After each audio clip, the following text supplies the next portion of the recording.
All right, let's get the show started! Michael Chandler reveals realistic next opponent if Conor McGregor fight falls through. As we know, Michael Chandler has been waiting to fight Conor McGregor for a long time. For one reason or the other, it hasn't quite come to fruition just yet. Now, we're at the point where it's anyone's guess as to what happens next. Chandler is hungry to get his hands on McGregor, but the Irishman always seems to have an obstacle in his way. Regardless, though, it's clear to see that the former Bellator star wants to get back in the octagon as quickly as possible. In a recent interview with Lucky Block, Chandler had the following to say about his future.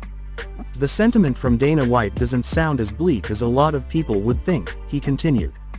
"It doesn't sound as bleak as a lot of people would think, given Conor's antics with the Stone Cold Steve Austin vest and the drinking forged Irish stout at Bare Knuckle FC.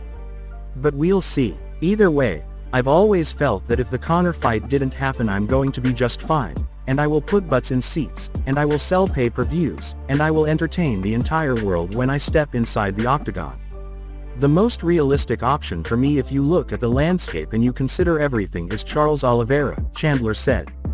"I love the rematch with Charles. I think it's a great fight to get the fans pumped up. I almost had him finished in the first round, and then I made a glaring mistake in the second round that I would never, ever make again. It was almost a self-fulfilling prophecy that I was working on in camp that turned out to be my demise. Me and Charles for the #1 contender spot. I beat Charles, knock him out in the first round, then all of a sudden I'm sitting at the #1 contender spot, and I get to choose whether I fight Islam Makhachev or do I fight Conor next. And why not both?